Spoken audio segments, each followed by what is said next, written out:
Hello Groveland Township. Today's video is being done on August 24th, 2020. You may have seen an article in the Citizen recently by the time you see this video, but we thought we'd take an opportunity to first say thank you very much for passing the fire millage. It passed by 73% of the votes. For those of you who don't know, we lowered the taxes in 2019 in the township, and we lowered them again in 2020. Groveland Township's taxes, the part that we control here, are actually the lowest that they've ever been in our township history now.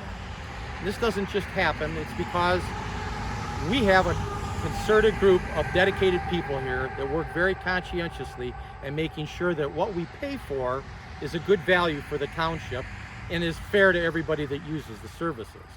Now, there's a couple of projects that are going to be going on this year, and we thought we'd talk to you about them. But first, let me remind you that the township financially is in exceptionally good position.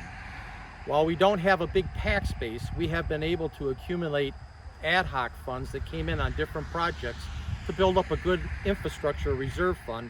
And those are the dollars that have allowed us to do things like build Fire Station 2, add fire hydrants to the township, pay for the ISO study, and do a number of the paving projects in the township. We do, in many cases, what a lot of us do at home. We don't spend money until we actually have it. So since the dollars that come in frequently are not permanent dollars like tax dollars, we bank those, put them in an infrastructure fund, and use them for one-time expenditures like the ones I just indicated. And that fund's in very good shape now because we're going to need money to make sure that the township property gets developed the way the township wants it for the long haul for the community. The second thing that we also need to mention to you is our roads are actually in the best they've ever been. You may have seen in the previous video that we have the fewest number of complaints anybody. We've done more paving here since I've been here than any time in the township's history. Virtually every piece of road has been paved once or twice, except for the small piece of Grange Hall Road from Dixie Highway to the Viaduct hasn't been repaved. And we've done other projects like take the two worst pieces of gravel road in the township, a section of Groveland Road, a section of Oak Hill Road, and pave those. And next year we're doing all of Barron Road. These are done primarily with 80% of the money coming from federal grants, 10% of the money coming from county grants, and the rest is coming from the township coffers from the infrastructure fund.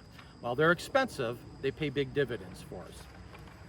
In addition to that, we've done all of this while we've managed to control and update our master plan and preserve what most of us call the up north quality of life, and that's why we've all moved out here.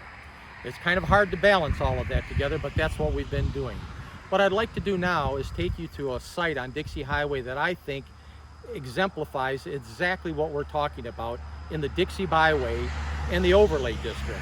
I think from some of the people that we've heard from, there's a misunderstanding on what the township's actually trying to do, and I'd like to show you a perfect example of what we are trying to do.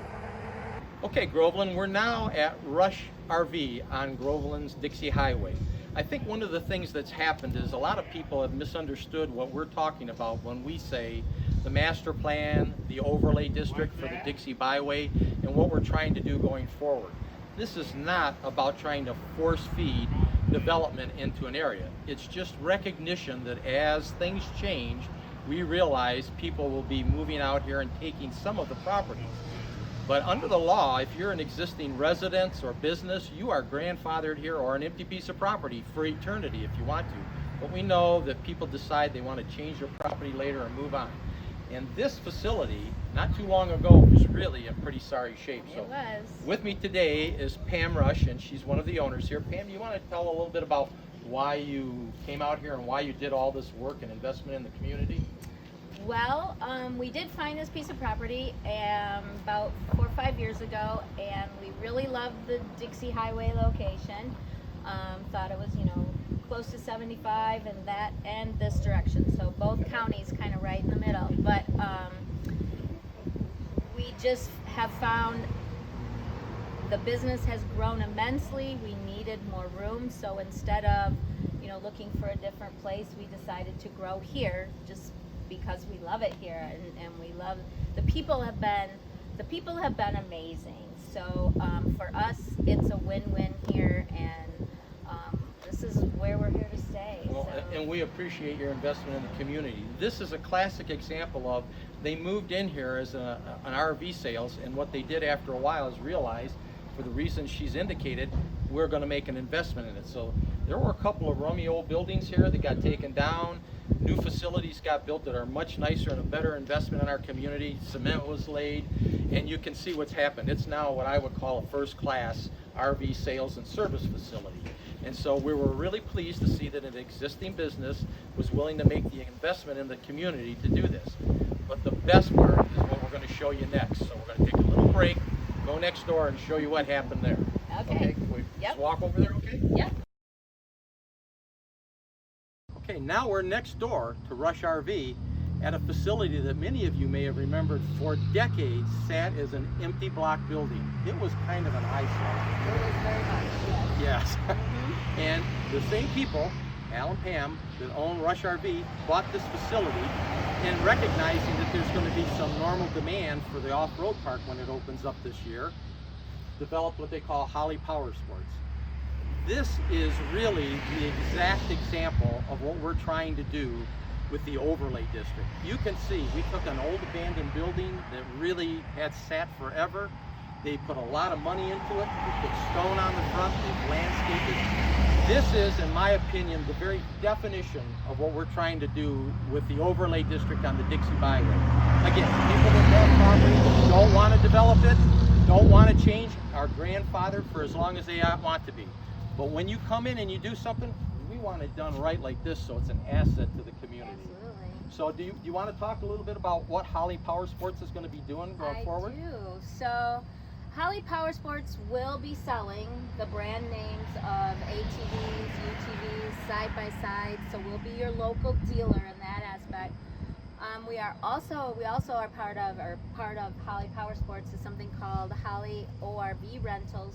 So we will be renting. You're one of the licensed providers of the service at the park. We are part of that down there, yes. Perfect. So we are very much integrated with the park, and we'll have parts and gear, and we'll have events and just fun things for families. That's really what we're looking for. We're looking to have fun for families. And you know, really, that's what the whole master plan overlay district, all of it has been about, trying to encourage the kinds of recreational activities that families can enjoy, because we know that from discussion with some realtors, most people like to live someplace where there's things to do, and it's especially hard to realize that this year with COVID-19, right? Yeah. This is going to end up being the kind of thing we want. So I thought, for those of you who didn't understand the master plan, the overlay district, these two facilities here, took an old one, rehabbed it into a beautiful facility, took something that was derelict and made it into exactly what we're looking to do going forward, and an asset to the community. So